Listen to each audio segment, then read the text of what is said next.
Good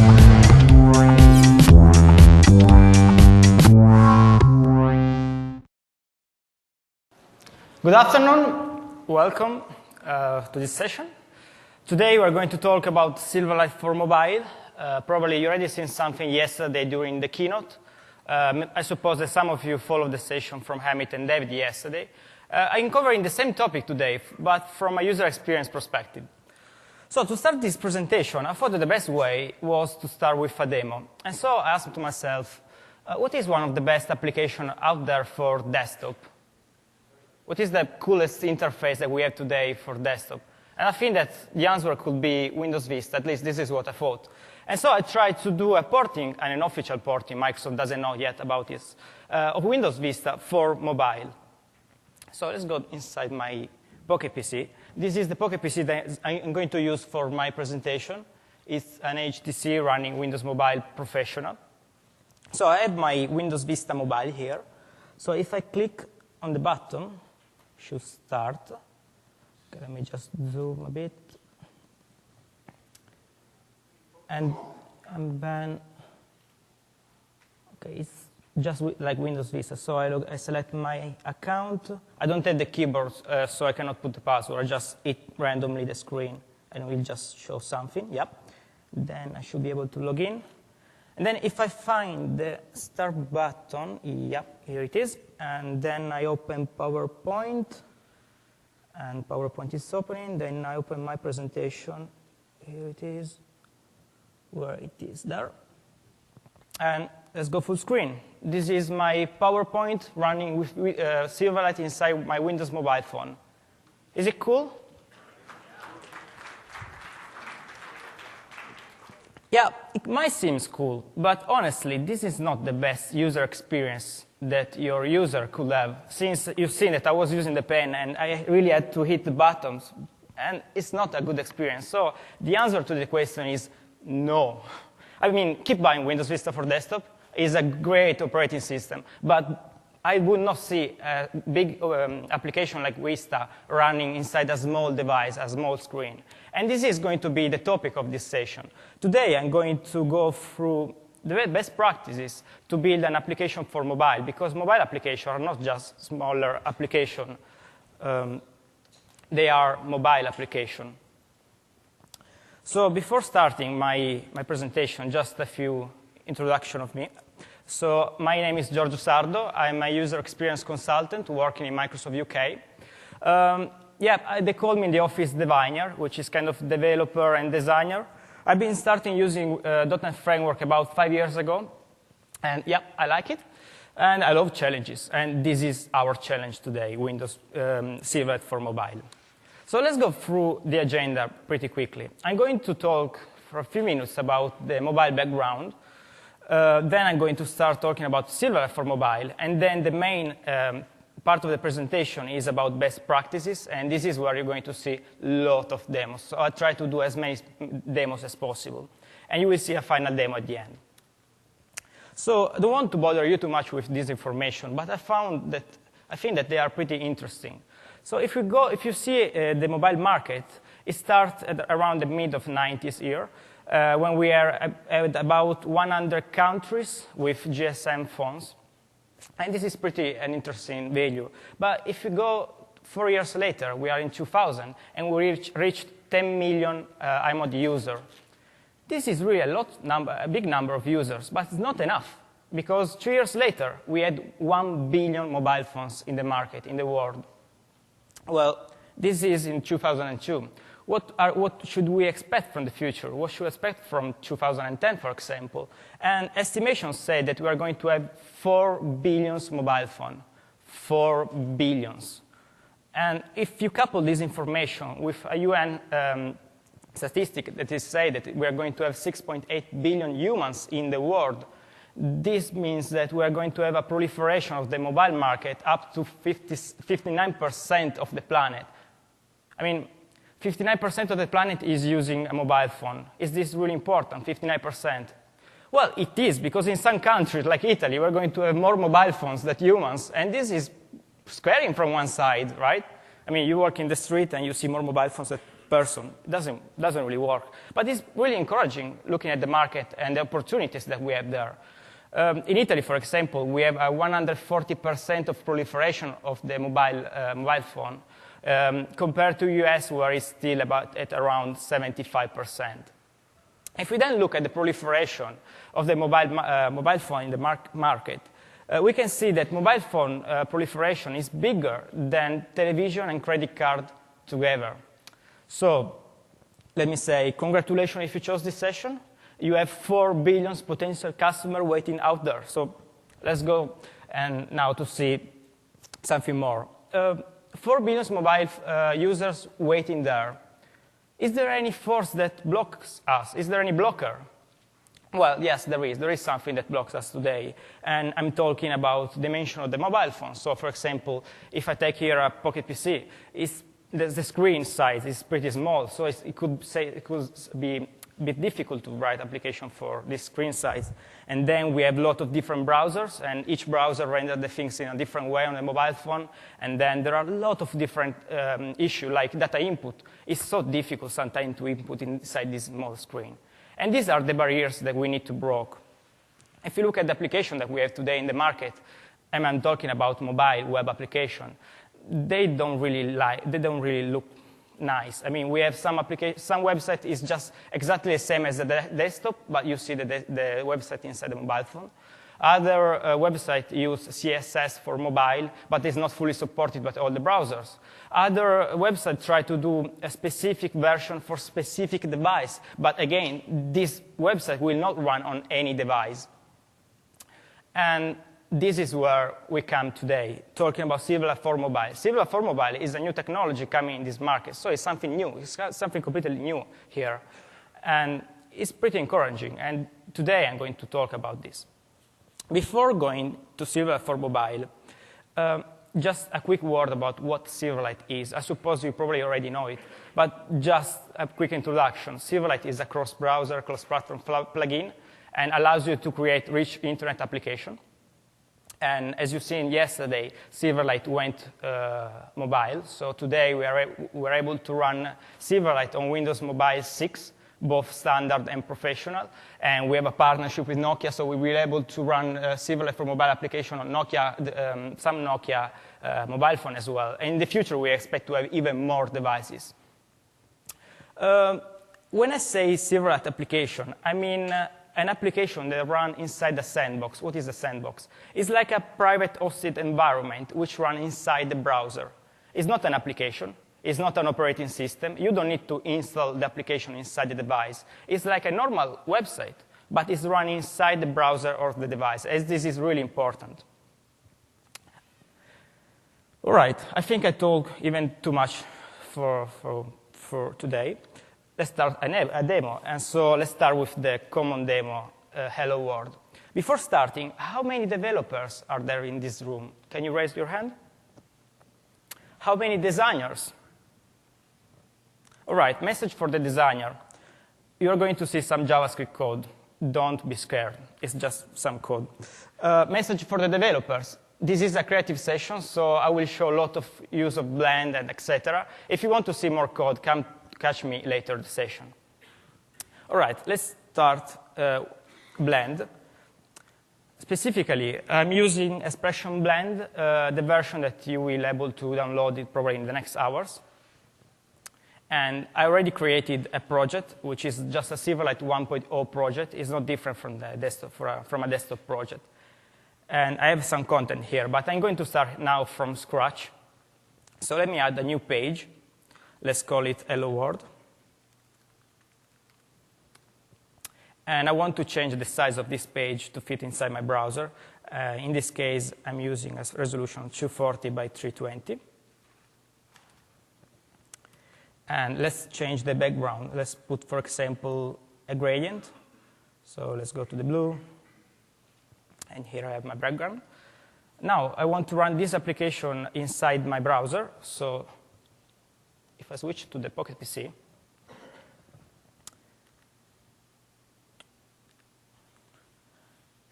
if you can see, I'm just browsing http giorgio2/mix. So I have a browser. This is a browser application. It's running on my machine. And from here, I'm accessing to that machine. I'm connected with ActiveSync at the moment. If I refresh the browser, I will just see, oh, sorry, one more thing. I just need to tell to my application to start from that page. So if I now refresh the browser, I will see my Hello World page. It's pretty easy, right? How many seconds did I spend? Like 20 seconds, and I already have an application running Silverlight on my mobile phone.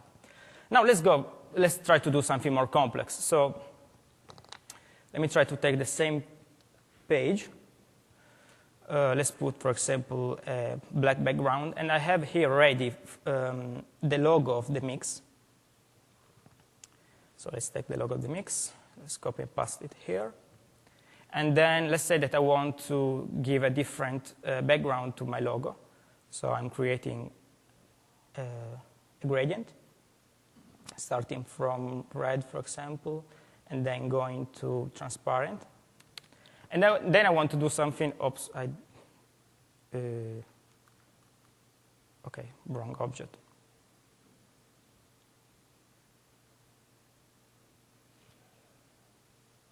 Here it is. Okay, let me do it again, sorry.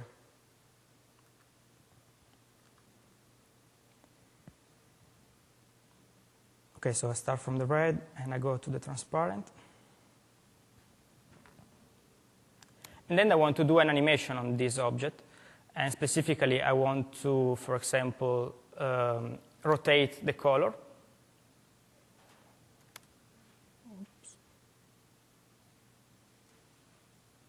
And so I create a new storyboard, story rotate light. And I can put an animation on the direction of my gradient.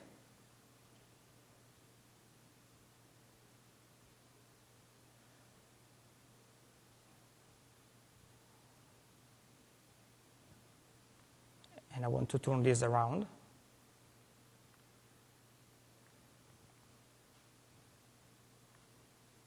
Okay, if you now see a preview of the animation, the gradient is just going around my path. Okay, one more thing. I need to go to Visual Studio. In Visual Studio, I have the same project. It's just open with Visual Studio. I refresh the folder, and I've written some code just to start the animation when the form load. So I write just one line of code, begin storyboard, and it was called story rotate light. And I need to hook up to the loaded event of the Hello World form, so I just need to add an event handler here.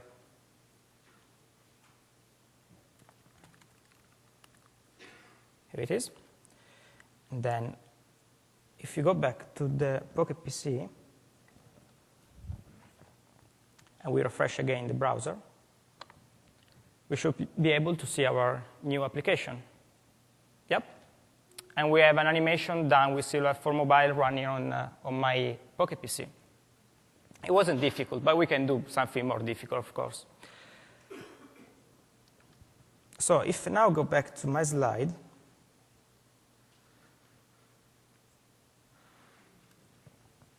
let's go now inside the best practices, which is going to be the main topic for this session. So I choose to put a challenge for this session, which is building a mobile website for the mix, for this specific event. And the question is, where do we start? Do we start from the development? Do we start from the testing? Do we start from the designing? And the answer is pretty easy. There is only one place where we need to start. We need to start from the context. The context is everything. The context is the most important thing. Because, when you run on a Windows mobile application, maybe you are on the underground, or maybe you are in a pub, so you're holding a beer in your hand, and you're using the Pocket PC with the other hand, and you probably don't want to stay there using the application like a desktop application. And the application needs to react to the context in which you are. And you need to give information and content specific to the context in which the user is in that specific moment. The context is probably the most important thing here, and you need to be dynamic with the content. So what is our context? For the MIX, the context is sessions during the day. So we have the conference with the sessions and the speaker, etc. And of course, here we are in Las Vegas, so at night the context is the casino and the fun and the shows and all this stuff.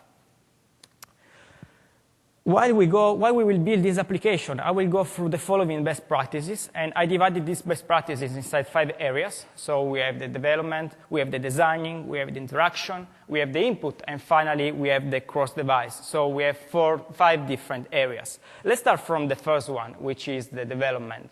So the first best practice that I'm going to give you is XAML code. Try to be consistent. What do I mean? You can build several applications for mobile using the same XAML code that you are using for the desktop.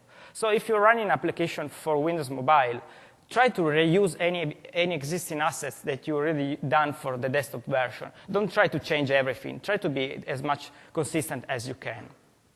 Wireframes.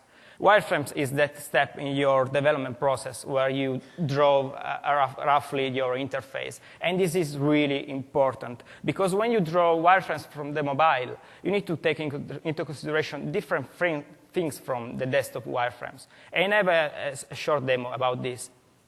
So I will show you just a short demo, and I have here a video where I draw a wireframe of a page that is going to show different speakers. So I have here on the left, like for example, different picture of speaker with name and surname for each picture. And then I have in the center of the page, I have the selected speaker at that moment. I have the main picture of him plus some biography of him. And finally, in the bottom of my page, I have a sliding box with some input to filter the speakers. So does this page work for you? Who says yes? Who say no? And who's the one that didn't say anything? Why? Well, the answer is no. It's not because of an easy reason. This is going to be the real size of your application. When you will run the application inside the mobile phone, this is your size. And so, of course, you don't see any text here. And you need to be careful about this topic when you draw wireframes. So let's go back to the slides. And another important thing is about capabilities. I have in this table like 4 different devices, and each device has different capabilities, different CPU, different RAM, different screen resolution, and there are a lot of different, maybe hundreds of different devices out there. And you cannot address all of them. You probably need to choose the top 5 and then build your application having the top 5 devices in your mind. I can tell you at this moment, the common resolution is probably 240 per 320, but this is going to increase in the next years. Resources. Because of limited CPU and memory, the most resources you use, the better it is. And Silverlight allows you to use resources. So you create, for example, one brush in one page, and you apply that brush to all the pages. And this is really a quick improvement for the performance and for your application, and for the time that you spend building the application as well. Testing. Testing for mobile is a bit different from testing from the desktop, right? Because you can build your application using the desktop. You don't need any mobile phone. But at the end, for example, let's say that you're building an application for Windows Mobile Professional where you need to control the input on the screen. You cannot start touching your screen on the desktop. It will never work. You need a Pocket PC to test it. And you will see that the Pocket PC has a different performance from the desktop or emulator on the desktop. So if you can, I suggest you to start building an application with your desktop and with the emulators, and then carry on the work on real devices. Okay, let's move now to the second area of my best practices, which is about design. So first best practice here is content density. Don't overload the page. Don't put too many things in the same page, because they just create mess, and the user will not get the content in that case. You should try to be as limited as possible. So limit the content to what the user has requested and what the user wants to see at the specific moment. And when you build your page, try to organize the space, having in mind like a virtual grid with not more than 2 columns on 2 rows. And specifically, each part of this grid should have a different function. So you probably want to put the notification on top, and this is where you're going. This is the place that the users look first when he looks to a mobile device. And then the content in the center of the application. Don't put the content on the bottom. And finally, the input on the bottom instead. And I have another demo here to showcase this thing. So if we go back to Blend project, I can close Visual. If you will go back here, I move into the demo 1, and I'm creating again from scratch another page, and I will call this page space layout. And I want to build together like a template page for the next pages. So let's put the dimension to 240 by 220. Let's change the background to something like, again, to blue. And now I want to do something more nicer than before. So let's try to do this thing. I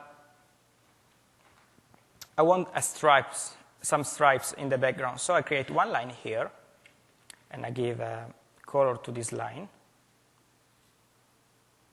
And then I want to replicate this line in the whole background. How can I do this? I just select the line, then I hold the Control and the Shift, and using the arrow up and down, I can easily copy and translate in this object more times, creating other paths that are exactly the same, but they are just translating the space. And then I can select all this path and right-click here. Path, make a compound path, which brings everything together one single path. And finally, I just align this path with my form. And I now have a nicer background for my application. Then I'm going to create, as I said, an header to put on top. And this header is going to contain probably the title of the page or any notification around our application. I just put a black background at the moment.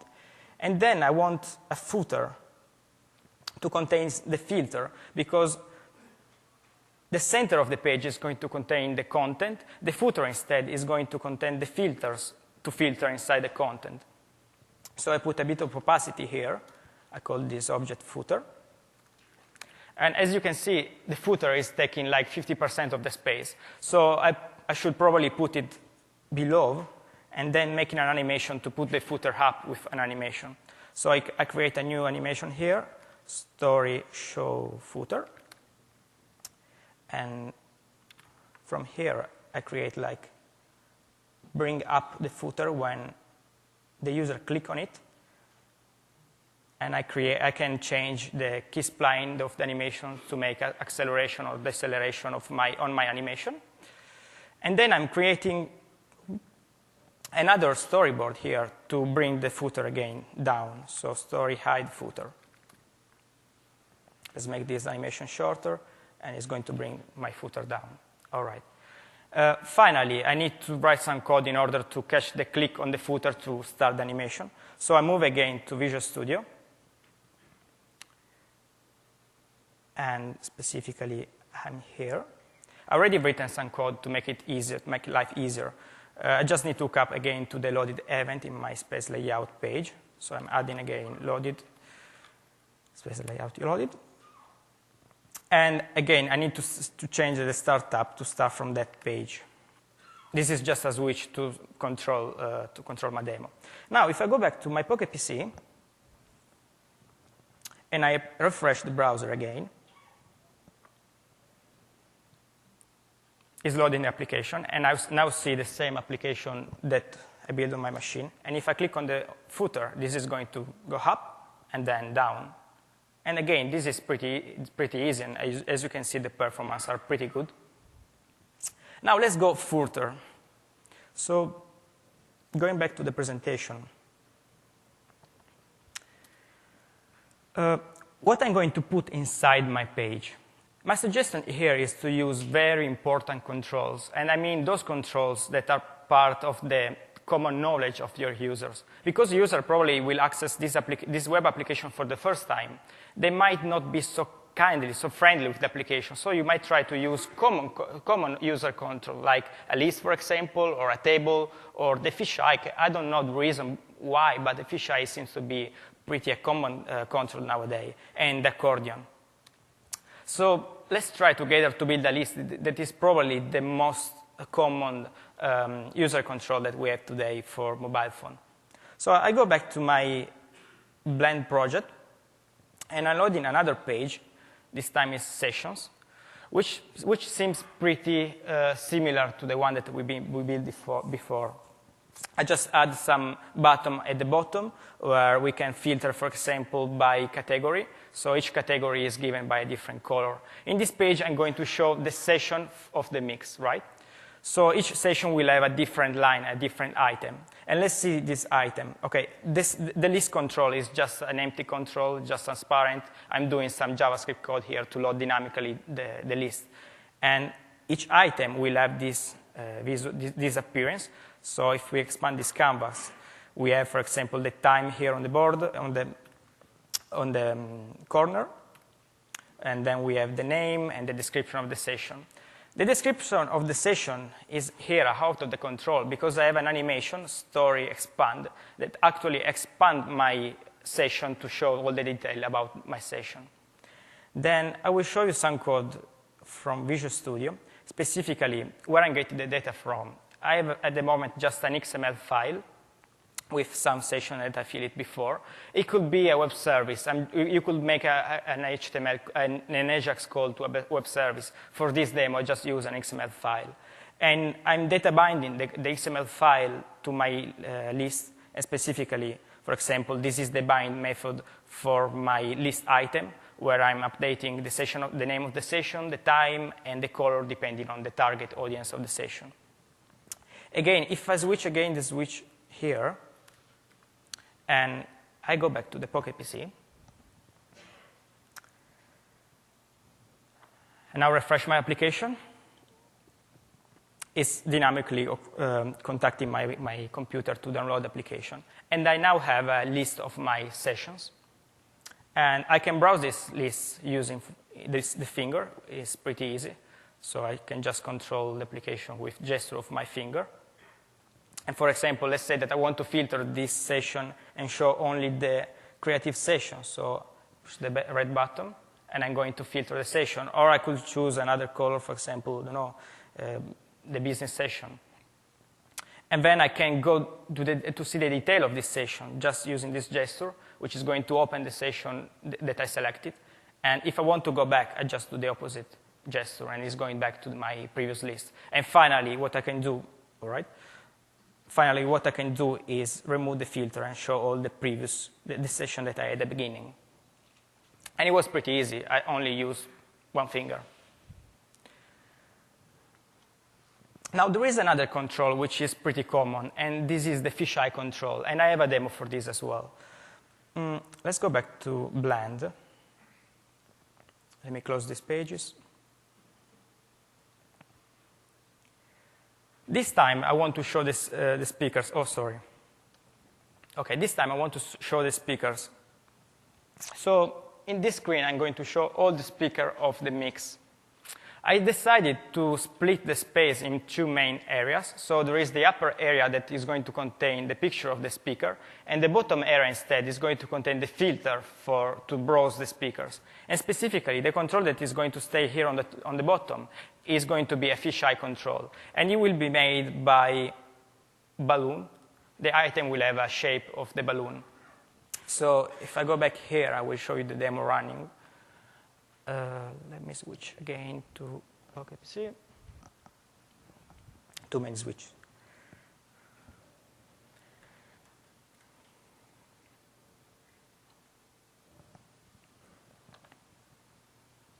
The moment is downloading all the pictures of the speakers. And I have here some picture of the speaker here at the mix. And on the bottom, as you can see, this is a fisheye control with some filters. So for example, I want to show only Microsoft speaker. And so the idea here is that I select the Microsoft balloon. It will go up and it will refresh the picture in the upper part. And then, for example, I want only to show the speakers that are presenting now. And so I'm filtering again my speaker. And then, of course, there is me. So I go to the detail of me. Interface is turning around and is showing the details about me. And from this screen, for example, you might want to, I don't know, call the speaker or send him an invitation for a meeting or send him just your business card, or I don't know what you want to do here. And then if I click back to my face, I will go back to the list of the speakers. Let me go back now to PowerPoint. So we've seen the fisheye control demo. Another important best practice is about visual flow. If you put the items in the same line, they will appear like in the same position with the same priority. Instead, if you put them indented, they will appear like subordinate. And this is pretty important, especially when you are, for example, grouping inside a list. Typography. We already discussed about font. When we talk about font for mobile devices, it's not really important which font you are using. Well, unless you try to use the comic inside the mobile phone, that will never work. It's not really important whether you use a Times New Roman or a Verdana or Arial, because the font size is really small, so you're not getting that different that you get on the desktop. What is really important is the font size, and you need to apply it to, for example, this kind of dimension. So the content, the text of the content should be around 12 and 14 pixels. The rules for the colors are pretty the same of a PowerPoint slide deck. So you might think that probably you will use your application while you are on the beach and you are taking the sun, and there will be like a lot of contrast on your screen, and you need to be aware of this. So same rules that apply for a slide deck of PowerPoint, I think they apply for a mobile phone as well. And one more thing that you can do with the color is use the color as a message for the function. So for example, take the red to see for when you have a function like stop or a critical function or, for example, an exit function. And now that we've seen the design and the development best practice, let's go inside the interaction best practices. And I would like to share here some interesting law that I found about interaction. So the first law is called Fifth's law, and Fifth's law states that the time it takes to move to the final target depends on the dimension of the target and the position of the target. What it means is that you need to help the user to reach and to find what he's looking for. You don't need to put the input in a different place of the screen. Try to be as much as organic as possible. Another interesting law is X laws, which say decisions are determined by the number of possible choices that you have. So you probably, for example, don't put too many choices to the user, because it's difficult to choose between different, like 20 different actions. It's easier to say yes or no. The third law is called the Magic 7 law, and it's by a cognitive psychologist. And Miller says that when humans' mind remember information in chunks of 7 elements, plus or minus 2, and then we start forgetting things. And this is pretty interesting. For example, let's say that you have to ask for your user to input his mobile phone. If you ask for example, the prefix on the first page, and then you ask for the phone number on another page, and then you ask for the extension on the third page, when the user arrives to the third page, he will for sure forgot what is written before. So try to be consistent when you design your interaction. Finally, the feedback. The feedback is really important. For example, let's say that you have an e-commerce website, and you have a button to buy an item, for example, a button to buy a ticket for the MIX. And there is this user, I want to buy this ticket for the MIX. Seems to be pretty interesting. You push the button, yes, buy. Nothing happens. Nothing happens. Did I buy the ticket? Is it working? Is it a connection? Maybe the message was sent, but I didn't get a reply. Let's push it again. Buy it again. And he bought 2 tickets, which might be interesting, but it could be a bit expensive. So what you should do is give a feedback to the user. So as soon as he pushes the button buy, because this is an important transaction, give a message on the notification area like, you are going to buy a ticket, or your process, your transaction has started, and notify the user about what is happening. Navigation is really important inside the interaction, and specifically, you need to help the user to navigate, to browse through your application. And so you need to understand user needs, and you should try to remember what the user is doing inside your application as well. And we've already seen, for example, the left and right, the scrolling navigation, where you fix the dimension. For example, up and down to scroll the context on the space, left and right to scroll the content on the time. Another kind of navigation could be the game navigation, where you start from a splash screen, then you have an option menu, and then you have like a game page where everything happens. And as soon as you want to go out from there, you just go to the pause state, and finally you can exit your application.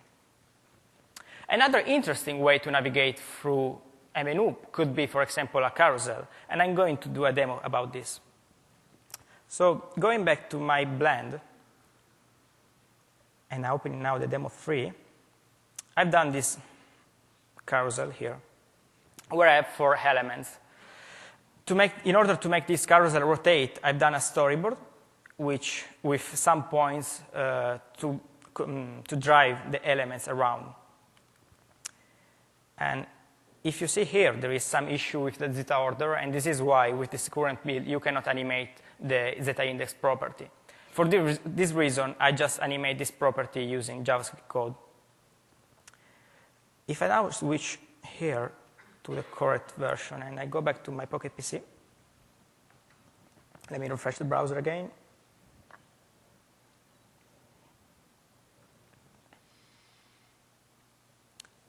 I have here now the same carousel that you've seen before. And to start the rotation, I can use a gesture of my finger. So it's a rotation gesture. And to stop it, I can just, for example, push it on one corner and then click it again to make it rotate. Or do the gesture again. I'm not sure about how many of you have used the Compat framework before. How many of you have done something like this with the Compat framework before? OK, you are lucky. It could take like, I don't know, 1,000 lines of code. And to take this animation with Silverlight, it's just an animation done with Blend, so no code at all, which is pretty good. So let me go back again to the slides.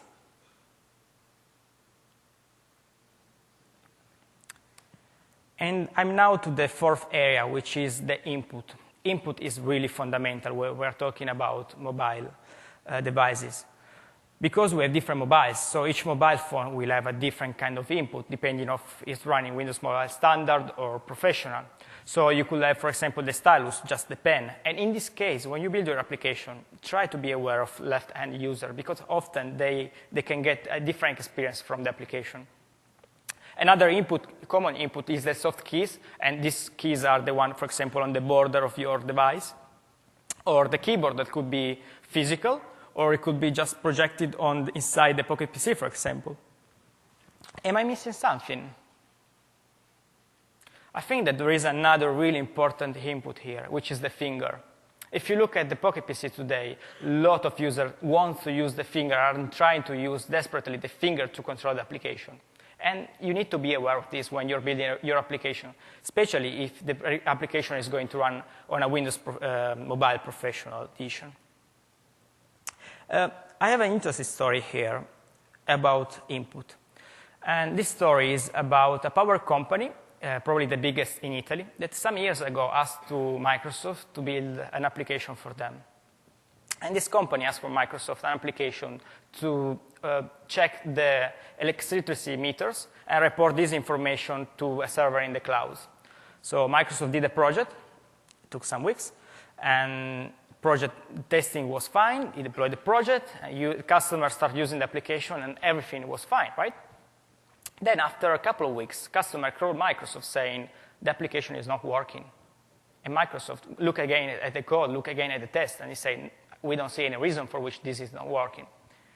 Then it takes another week, and this customer starts sending to Microsoft the device completely broken, completely destroyed. This device were coming to Microsoft completely destroyed. It was like, I don't know. It's not possible that the application is not working and is destroying to the device. So what we end up doing was go to the customer and see how the customer was using the application. And what we found out is pretty interesting, because customer was using this application, for example, in the cellar. So it was dark. They were using gloves for security purpose. And you know, it's dark. You have gloves. It's it's difficult to take one stylus with the glows and control the application. And they easily lost this, and they quickly lost all these stylus. And the first things that they used as input for the Pocket PC was a screwdriver. And don't know why, but the Pocket PC screen get broken used with a screwdriver after a few times. And this was an interesting user experience challenge. And we ended up just rewriting the interface in order to have like big button to push easily with the finger. I have a demo here for finger input. So let's go back to the Pocket PC. My carousel is still rotating. When we talk about input on a Pocket PC, for example, it could be like input on a button, so press just a button, or understand the gesture that the user is making. So for example, I'm using the finger now. If I click, it will just get like a point where I clicked, or I can give a direction. It will understand the direction that I'm giving, and it can take all the direction. Or for example, I could make it a circle. And so we'll understand that I'm rotating the finger, and I'm rotating the finger in that direction specifically rather than in the other direction. Or I could want, for example, a diagonal. I don't know. You can get different gestures depending on the kind of application that you are building. And one more thing is that you could do both input modes. So you could want to have an application where user can use a particular gesture, or, for example, just push on a specific button. Now, going back to the slides. Last section is about of the best practices is around cross devices. When I say cross device, I mean I say we have lots of different devices. Some of them as a touch screen, others are not touch screen. So you're building an application using Silverlight for mobile. How can you build an application that is going to run on both the devices? This could be a challenge, right? Well, it could be, but you have all the tools in order to make this not a challenge for the user. Specifically, what you can do is sniff out the capabilities of the device using, for example, the HTTP protocol, or trying to understand if it's a Pocket PC or a smartphone calling the application in that moment. And depending on the device, you can render the application with different screen size, or you can allow a different input mode, for example, the keyboard or the touch screen. And let me show a demo for this. So I've done an easy application, which is just a game. And I'm starting running this application on my Pocket PC again. This is just an easy puzzle. So in order to move this card, I will use again my finger, and I will give the direction. And I can play with it, just giving the direction that I want to make my application to have. Or I could want to use the same application using, for example, a smartphone. So the smartphone doesn't have the screen, so how can I move these things? Because I don't have a smartphone here today to do this application, I'm going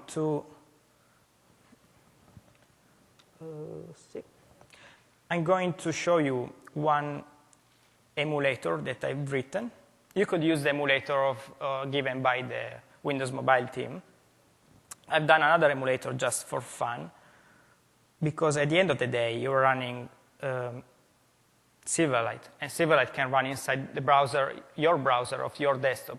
So this could be like just a way to test your application. So the screen here is smaller than my Pocket PC version. And I want to show you that the code for this application is not changing. The code is exactly the same. What I'm doing here is when I'm contacting the default page, I'm trying to understand who has requested the page. So I'm looking at the HTTP browser capabilities. And depending on who is the caller of the application, I'm sending him to different pages for Pocket PC or for smartphone. And each of these pages will have a different for example, a different width, a different height, a different orientation of the screen, depending on the device. And now, if I want to test this with the smartphone, because this is on screen and I cannot touch, I add a small application. This is more for fun. So I now add a finger on my screen, because, of course, you need the user experience of the finger on top of the screen. And so, for example, I can use the keyboard here to control my application. And the application, again, is exactly the same. I didn't change any line of code. I'm just changing the way I can do the input on my application. OK, I think I can remove the finger now. Or do you want me to present with the finger in the screen?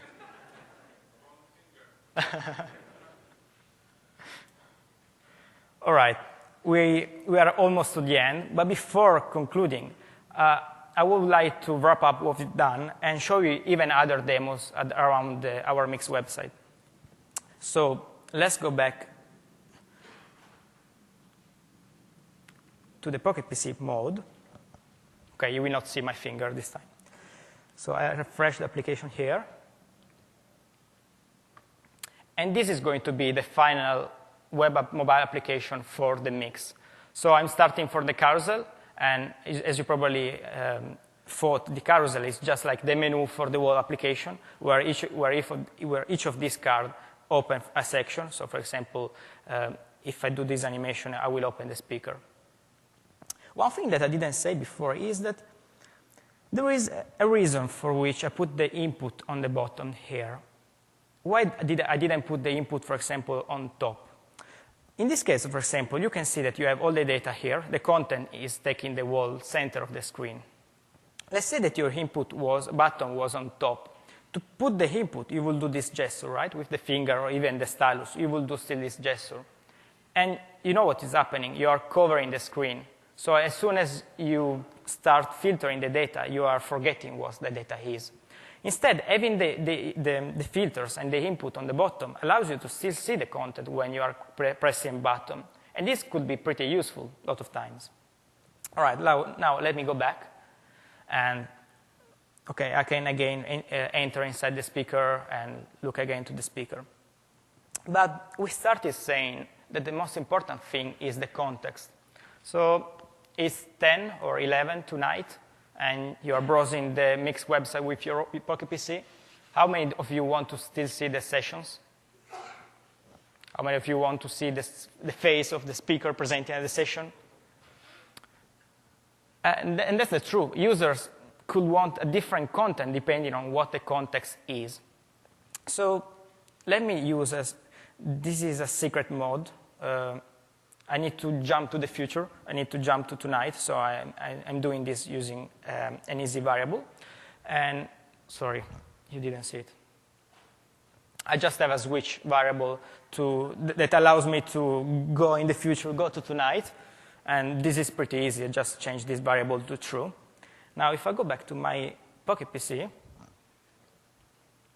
and I refresh again the browser. So it's night. It's dark. Please keep the light on. It's 10, 11. You are probably going around Las Vegas, maybe here in the Venetian or in another hotel. And you have different content. But you will see that the appearance is still pretty similar, but the context here is different, right? And so, for example, what kind of application could be useful here in Las Vegas at night? So you're playing a slot machine, and you maybe want to know if this is your lucky day before spending a lot of money in your games. So you might want to have a look at your horoscope. So if you go inside your horoscope, you can choose, for example, your specific sign. And let's say this is mine. Let's see if I'm lucky today. Yes, I might want to go playing with some slot machine as soon as this session ends. Any volunteer here to see his sign? Okay.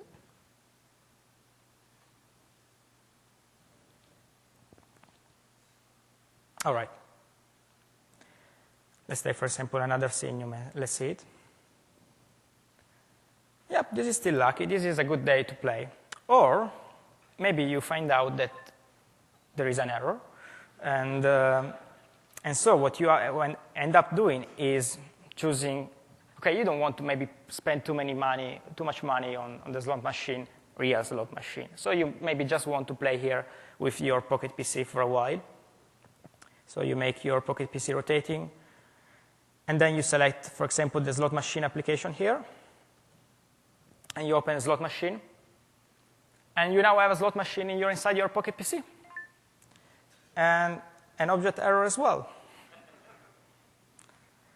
Okay, I'm going to switch here. There is always a backup. And the backup is 6.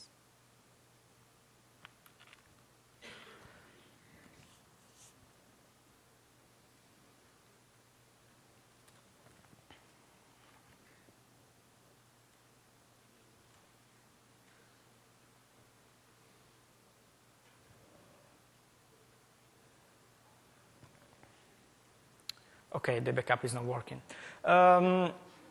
You may want to see the slot machine from Blend, just because it could be more interesting, right? You don't want to see it running on a real Pocket PC. You just want to see it on Blend. I know you're developers, so you want to see the code. So here it is, my slot machine. And what I can do here is, but the object error is still nice. Interesting, thanks. So this is the slot machine. And if the slot machine will run on my Pocket PC, you will see the slot machine going around and Bill Gates giving you a lot of money here. And again, there are some animation here to make this slot machine rotating and to do the flip of animation of the cards. I'm pretty sure I can make this work. So if you catch me later, I will be more than happy to show this to you. Okay, let's go now to the PowerPoint slide deck, and let me conclude this session. If you want to have more resources, if you want to have more information about Silverlight for mobile, I encourage you to have a look at these links.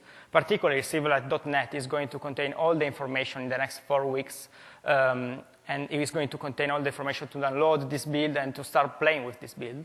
And then I'm going to put something on my blogs, blogs.msdn.com/Giorgio, and Locke as well is going to blog about this, and Hamid as well.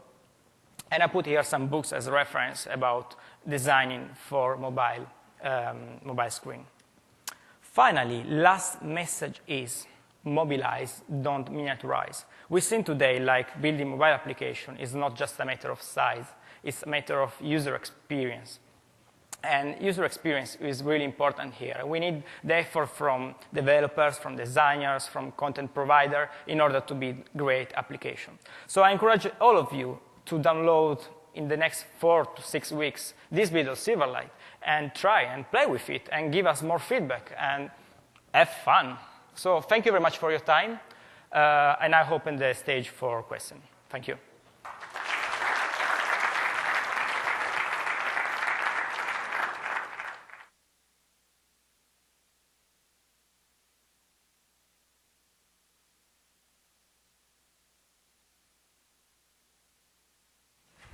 Microphone, please. OK, thanks. So the question was when Silverlight 2 for mobile is coming, right? OK, for those of you that didn't attend the session yesterday from Hamid, they showed the roadmap for Silverlight. And at the moment, the goal is to work on the Silverlight 1 version. We're already working on the Silverlight 2, and you could expect something coming the next year. If you want to know more, you can contact the product team or have a look at the recorded session from yesterday. I think there is another question there. Any way to manipulate this Silverlight runtime from the compact framework? OK, question. Which I guess the same question. You mean, yeah, you are asking about like hosting a Silverlight application inside a compact framework application. Right. OK, this is an interesting question. When I started using it, honestly, I done to myself the same question. What you can do today is hosting the Silverlight inside the browser. And this is the main goal for Silverlight, is building applications that run on the browser, not that run on the mobile. Probably this is something that in the next version of Silverlight, version 2, we're going to address. So trying to have like a NOS control inside the framework in order to host the Silverlight application. This is like the WPF stuff that is missing from the compact framework. So. This is Silverlight. So yeah, of course, but you would like to see WPF mobile. I don't know the deep inside this. You might want to maybe come later and can give you some contact for. Do you know if for Silverlight 2 on the mobile devices, are you going to reuse the compact framework if it's already on the device, or it's like a completely different thing? Because it's the same .NET runtime. No. When Silverlight will be mobile, you will still use .NET, which means having the .NET compact framework. One thing that you could do today, let's say that, for example, you want to access to GPS or to API for the camera. Even if you're running inside the browser, you can still use, for example, ActiveX object. And so because you're using JavaScript, you can have inside your browser page the Silverlight object and, for example, an ActiveX object that create a connection with the camera or with the GPS and make this interop. This is already possible. Okay, thank you. You're welcome.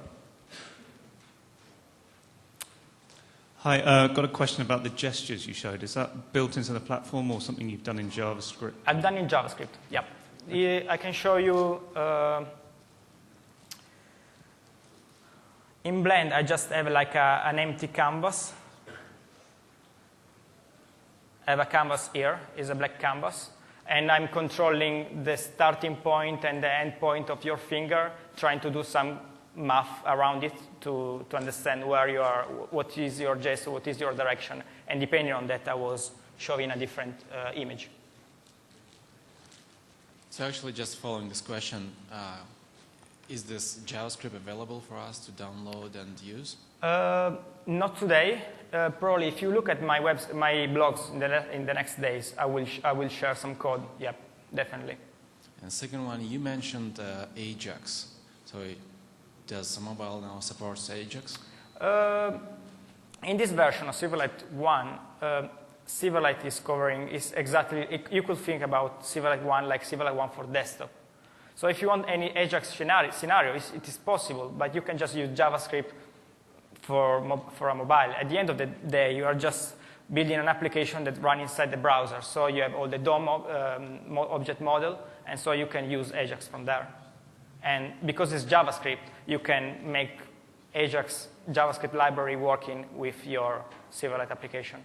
It's just if I'm trying to avoid refreshes, I mean, still. Sorry, I don't get the question from here. Can you say the question again, please? Yeah. So if I'm trying to avoid refresh, right? Because this is still a web application. Yep. You recommend just use JavaScript? You can avoid that. I mean, when you load the application, as you see, there is a first download of the XAML page, but then you can make Ajax call in order to refresh the data, for example. I think you can do this. Okay. And so the code behind, that's now will be available as 1.0 Silverlight. Sorry, so code behind, like a C# code that I can write for all these events and everything, is it now, from what you showed, this is now available as with version 1.0? Everything I showed today was done with the version 1. I didn't use at all the version 2. It was everything in JavaScript code. So you will not have any, you cannot use C# with the version 1. This is something that we will address in the next version. But everything I've done today was written with JavaScript. And as you can see, you can still have event handlers or object or XML. You can build the same things with JavaScript. Okay, thank you. You're welcome. Sorry, the distribution protocol, are we allowed to distribute the player for other mobile phones, or is it only WM6 and certain Nokias? When you say player, you're talking about Silverlight mobile. Silverlight mobile is going to be a plugin that you will, when in 4 to 6 weeks you will be able to download the plugin. It will be like a KEB installation package, and you can take this package and deploy it to the machine. I don't have the inside of, maybe Hamid can. Yeah, it will run only on Windows Mobile 6. But the question probably was, are you able to deploy it to more machines to shape it? Because the Nokia browsers that you're supporting going forward, you're going to pre-install the plugin onto the Nokia handset. It hasn't been decided at this point. Okay. Worked out the deal with them, now we work on the engineering aspect of how this will get delivered to the Nokia browser. Okay, and then the vision, I assume, would be to make the plugin as ubiquitous and to do backward compatibility. Okay. Yes, please. Though it's outside of the realm of the user interface, what's the most optimal way to access the SQL mobile database on the device in Silverlight 1.0? Is it through the ActiveX object you're referring to, or is there another more efficient way of doing it? I think that Silverlight doesn't give any support to access the SQL server. So I would say that ActiveX is the only way today to do this operation, at least in the version 1. Maybe in the next version there will be something else coming. Probably if you have a question about the next version, the version 2, it's better to contact the product team and just come after this session. I will get the contact. Just one other thing. I think that on the mobile device, it's even more important to support occasionally connected applications, because connectivity, sometimes you lose it. How would you detect that on this version of Silverlight? Is there any way to do that? Good question, really good question. Honestly, I would say Silverlight doesn't give you today any API to detect this loss in the connectivity, but I think that you could write your own JavaScript code in order to understand if you lost the connectivity. Hamid, do we know anything more about this? I'm not sure if the browser actually passes an event down to the scripting system that we can actually have. I don't think so. We can check it out. I'm also not sure that maybe something that just happened. So we could also have a sample or something that showcase how you could use support. But I honestly doubt that the pocket IE that we have today. I doubt it too. Okay, thank you.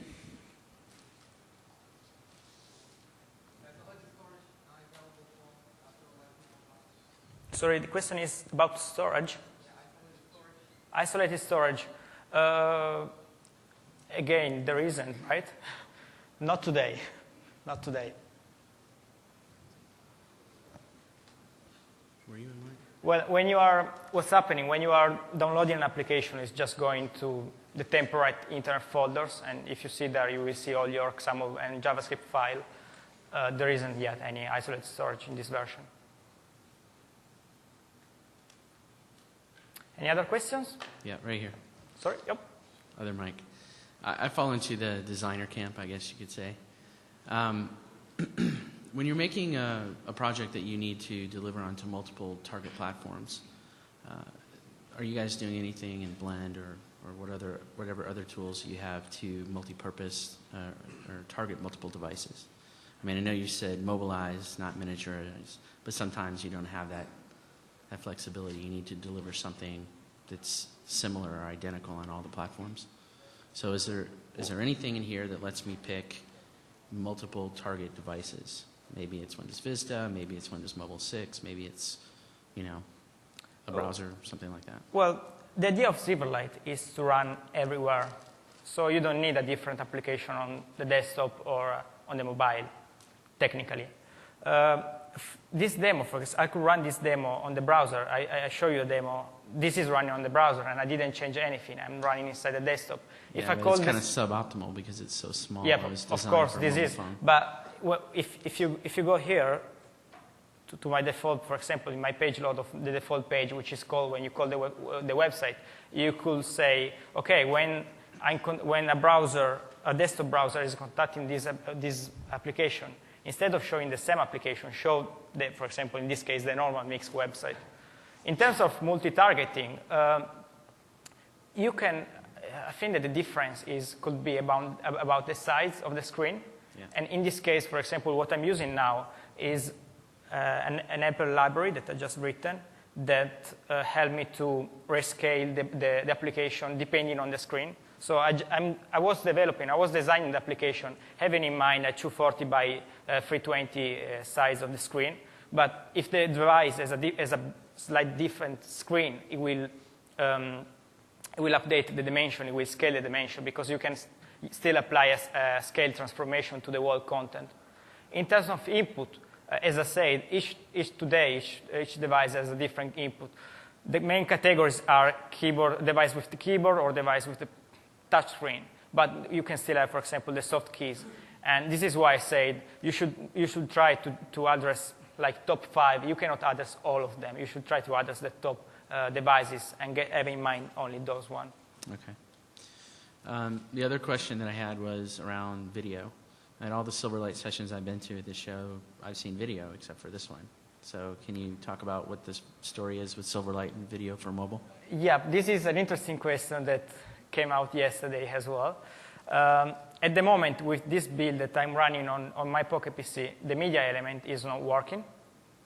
And this is the main reason for which I choose to not use the video. However, the media element is going to work in the next version. So it will run exactly like the Silverlight for desktop version. The difference is that the video will use the capabilities from the device. So we are not shipping the codecs as for the normal Silverlight. The Silverlight package for mobile will be like around 1 megabyte. And so it will reuse exactly the Windows Media Player 6 environment to play a video. You probably seen yesterday a demo of the video. In that case, the workaround was having an ActiveX object inside the page that was overlapped to the content. Or I could do this. But in the next version, in the next build that is coming in the 4 to 6 week, we are going to have the media element, right? Yep. So you're going to have the media element, and you will be able to play any video inside your application. So one more question. Yes, please. Events from SPX pages, can they bubble up to the JavaScript? What do you mean with events? So you have this default.spx still, right? Yep. Where you host your application, Silverlight. So if I have any events from that page, can they interact with Silverlight? In this case, what I was doing is redirecting the browser. Okay, the default page is the page that you call by default where you access the URL, my name / mix. At that point, I was redirecting the browser to an HTML page. So for example, for the Pocket PC, I was using this page where I was creating dynamically the Silverlight object. In terms of interoperation between ASP.NET and Silverlight, honestly, I don't know if there is something more, but probably you might want to talk with Amit about this. Yep.